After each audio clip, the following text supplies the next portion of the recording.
जय श्री माता जी।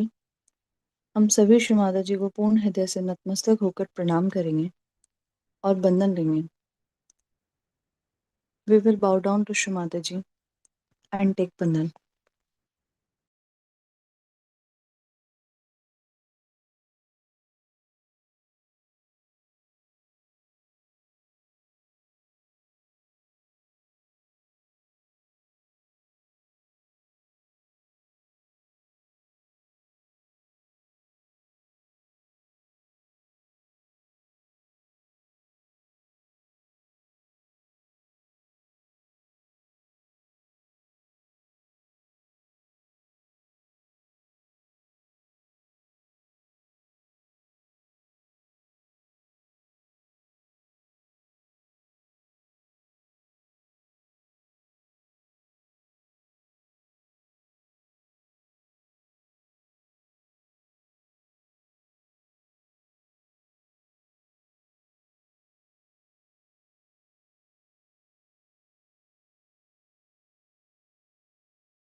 तीन महामंत्र एवं उसके पश्चात श्री गणेश मंत्र लेंगे।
संतुलन के लिए अपना दायां हाथ श्री आदि भूमि माँ पे रखेंगे।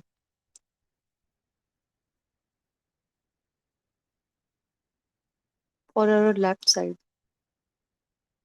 we will keep our right hand on the Mother Earth and will pray to Shri Mataji. Shri माताजी, कृपा कर हमारी ईड़ा नाड़ी को स्वच्छ एवं निर्मल बनाकर जागृत करने की परम कृपा करें। श्री माताजी, please clean our left channel.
दोनों हाथ सामने।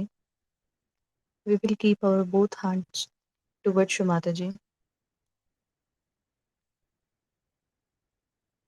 हम अपना बायां हाथ श्री आकाश तत्व की ओर करेंगे। Now we will keep our left hand towards the sky and will pray to Shri Mataji. Shri माताजी, कृपा कर हमारी पिंगला नाड़ी को स्वच्छ एवं निर्मल बनाकर जागृत करने की परम कृपा करें।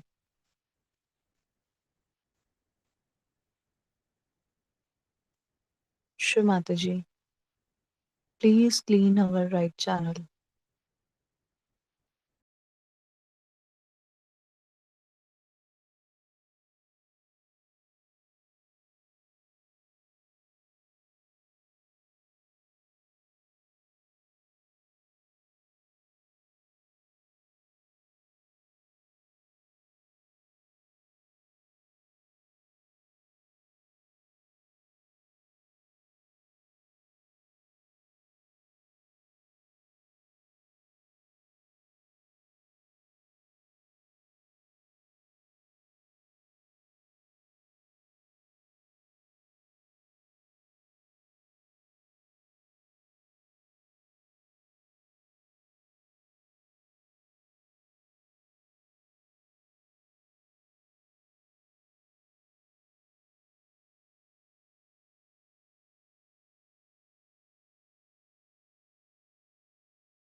दोनों हाथ सामने।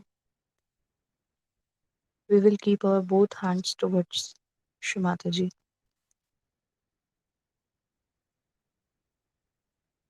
श्री माताजी, कृपा कर हम सभी को निर्विचारिता प्रदान करने की परम कृपा करें। श्री माता जी, please bless all of us with the thoughtless awareness.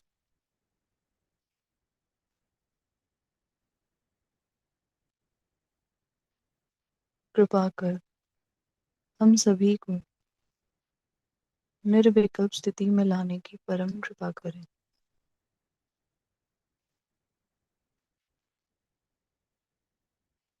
Shri Mata ji, please bless all of us with the doubtless awareness.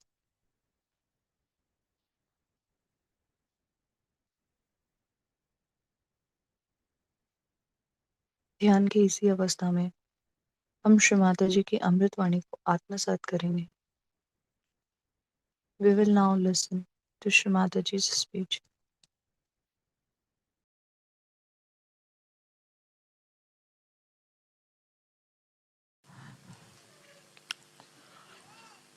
Today we have gathered here to do Sri Ganesha Puja.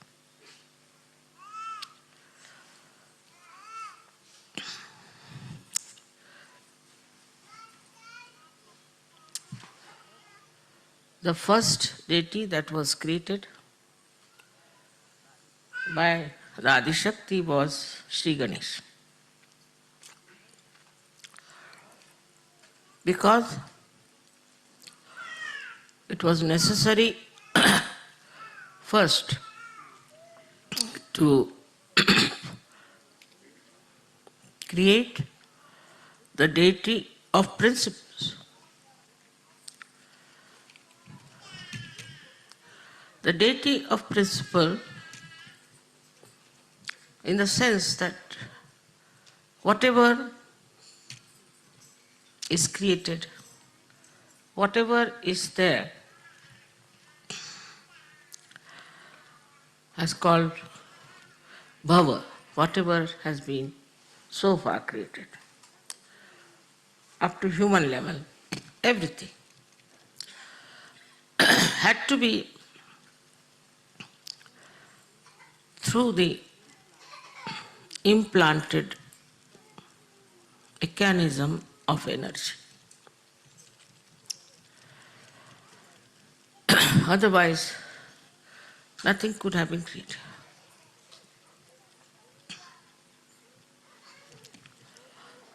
If you go into the matter, say sulfur dioxide, then sulfur and oxide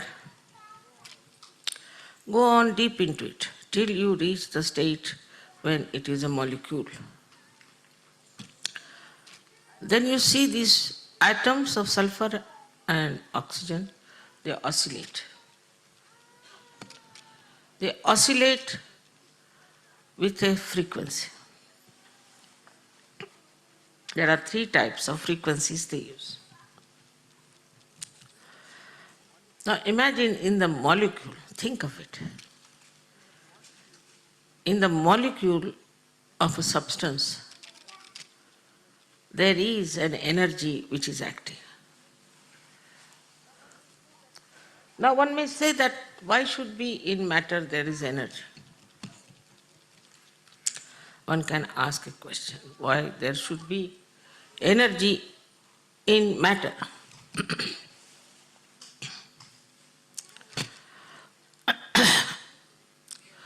If there was no energy in the matter, how can you have all chemical compounds? Who pushes them? Say you have sodium chloride. Sodium and chloride are attached to each other. But if the chloride has to go to some other atom, then who does that? There has to be some energy which is absolutely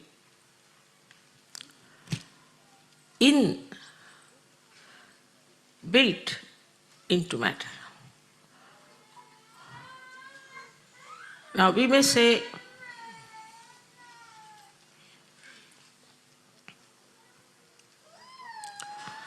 That what about water? You know, water has energy. That's how we have hydrostatics. Even coal, even stones, all of them have got energy within themselves. And it is all controlled by the principle of Sri Ganesha.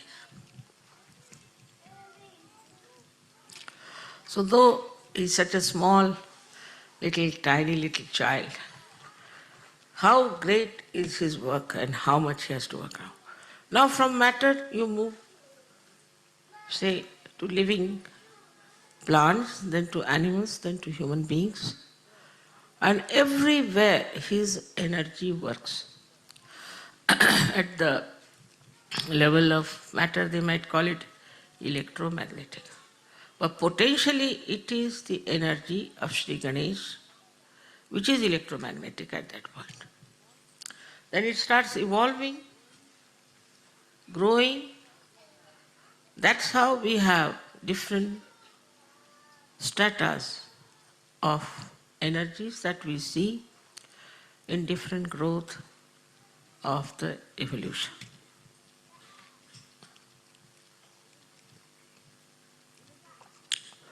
In the human being,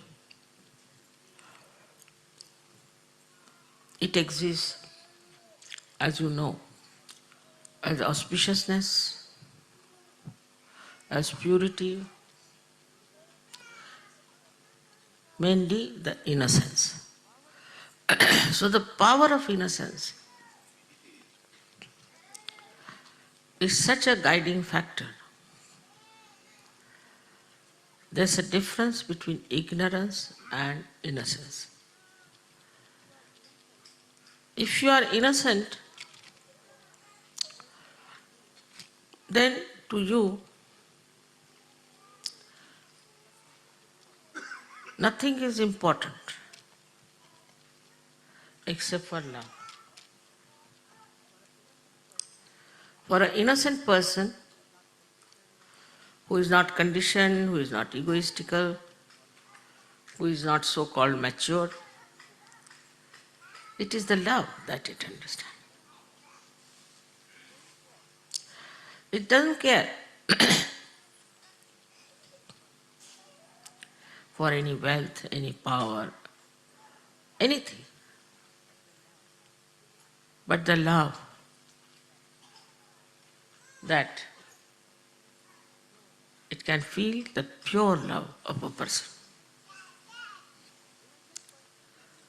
Innocent person has no understanding of gaining anything out of the love he receives or he gives. No sense at all. Innocence is the basis of all the dharmas. If you have no innocence, you cannot follow dharma.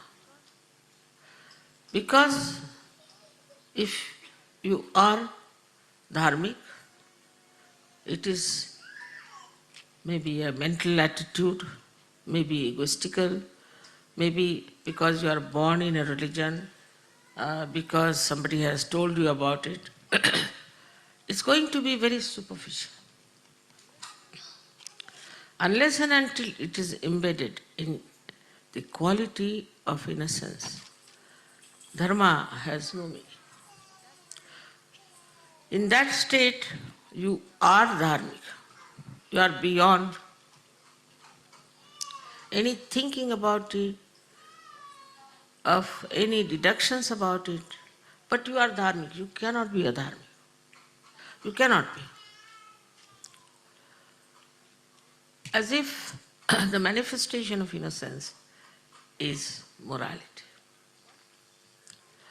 Once Sri Ganesha is awakened, I hope he has been awakened in all of you. And if you respect him, just respect him, then automatically you develop a sense of morality. I don't have to tell you. I don't have to explain to you. You just become moral. People who have seen you are quite amazed and said that, how is it that their eyes are fixed, so innocent, without any lust and greed?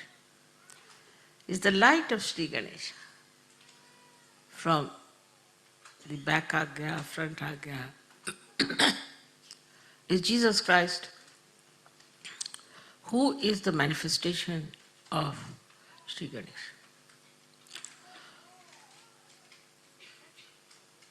It is impossible for Western mind to understand that Jesus Christ was purity. They can't understand. And they have criticized him and said horrible things against him. Somehow he is forgiving them. But one thing about Sri Ganesh is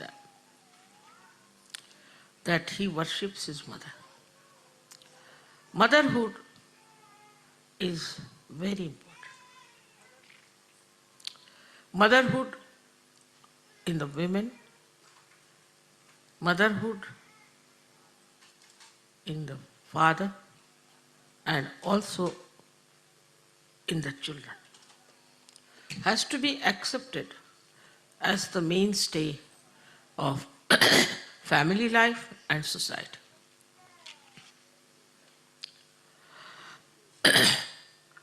The ordinary life of a human being, very simple, innocent, simple people, revolves around the mother. It revolves. But the mothers have to be mothers. As Sri Ganesha is so much surrendered to his mother, and who is his mother is Adishakti. He does not know anybody else, just knows his mother. This is extremely important in surgery. As we say, there is immoral human beings. They are doing immoral things. Because they are committing sin against the Adishakti. Committing sin against Ganesha, it may be forgiven. But committing sin against the Adishakti, it encompasses a very big area where we start seeing how we are committing the sin against the Adishakti, which ultimately Sri Ganesha punishes, ultimately. Actually, the Adishakti doesn't punish anyone. The deities only punish them.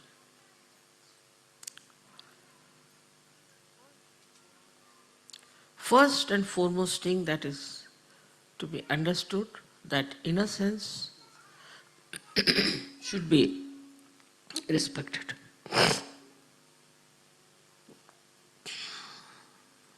Looked after, nourished, and protected. That's why I'm very particular about the children. Children should not be exposed to the public. We should not try to make photographs out of our children and expose them in the newspaper or give them for advertisement or anything like that. It's a very wrong idea to expose your children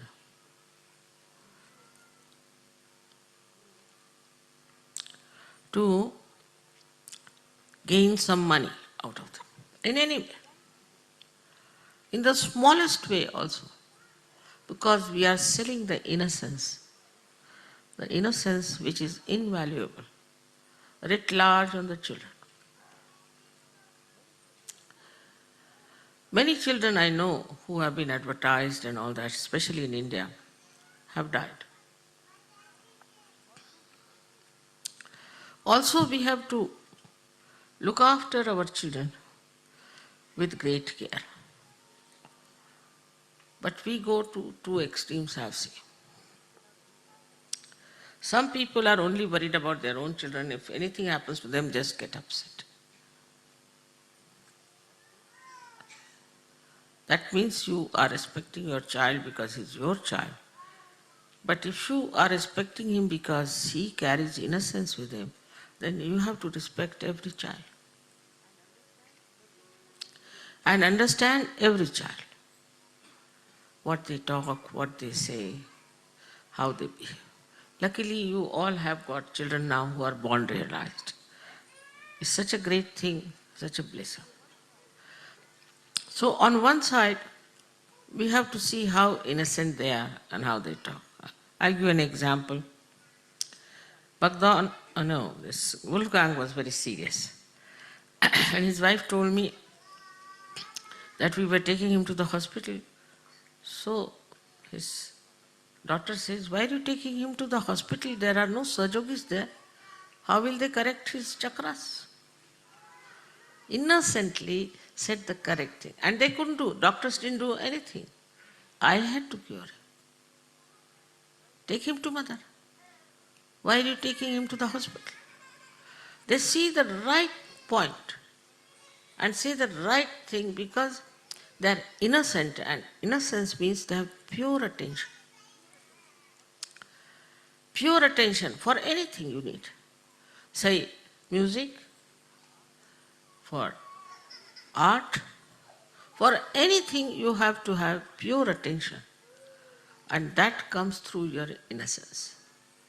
Say a person who is an artist and who is very money oriented, say for example, a person who is doing some paintings and all that. His art cannot become eternal art, cannot. That's why we see in modern times whatever art is created, it just comes and goes. It has no eternal value. Same with the modern music that they are having. The same thing is happening. It comes and goes. And no one knows where it has disappeared. Behind it is money orientation. And that money orientation results into a kind of a creation which is not perfect. All creations which were dedicated to God in the olden times are being today very much respected, and people pay a lot of money for that. Maybe at that time the artist must have suffered. But they understood, innocent artists understood very much that if we have to express, we must truthfully do it, not to please the people, not to please anyone, but to please God. As you know that Michelangelo had a big fight with this Pope here because he couldn't tolerate nonsense that was coming from the Pope. All the artists always have been fighting, real artists. So this innocence also gives you a power of self-understanding. You know where you stand. A person who is innocent knows very well that he is standing on the pedestal of virtues. He should not give in to all kinds of nonsensical things which are very popular, maybe fashionable, maybe accepted. For what? For what are we going to sacrifice our innocence? What is our gain? Maybe some people are too brilliant and they may try to show off with their brilliance for a short time, but they don't remain in the eternal history. They go as egotistical people or as very dishonest people. Nobody respects them. So there is a big attack on the innocence of people. Big attack. First it comes from children. As you see this nonsense that is going on, which we hear about, I mean, I can't even understand why they do it. They do it on children, these funny attacks of abusers. It's just because they want to kill the innocence. Perhaps those who do it have no innocence in them, and they don't want the children to have any innocence left in them. Otherwise, in India is something we can't understand, really, we can't understand. But it is becoming much more prevalent, much more fashionable now, because there is definitely an attack on innocence. Not only on children, but even on people who are innocent. Because those who have deliberations in criminality, in all kinds of sinful act, will never, never try to protect innocence, never. Because the juxtaposition is there. They are doing something which they think is the best. I don't know if they think that way, but I don't know what justifies their behavior like this, is to attack the innocence of children. In so many ways you will find this innocence is being attacked. If your children are doing well, if they are studying well, somebody might try to catch hold of them. If some person they find is an innocent person, they will try to put him into trouble. The innocence is sort of is itself is such a power that it challenges the hatred, the abusive nature of people.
जय श्री माता जी। हम सभी श्री माता जी को पूर्ण हृदय से धन्यवाद करेंगे। हे श्री माता जी, आपका कोटि कोटि धन्यवाद, अनंत कोटि धन्यवाद Shri Mata ji. Thank you so much Shri Mata ji for the divine blessings. हम सभी श्री माता जी को पूर्ण हृदय से नतमस्तक होकर प्रणाम करेंगे और बंधन लेंगे। We will bow down to Shri Mata ji and take बंधन।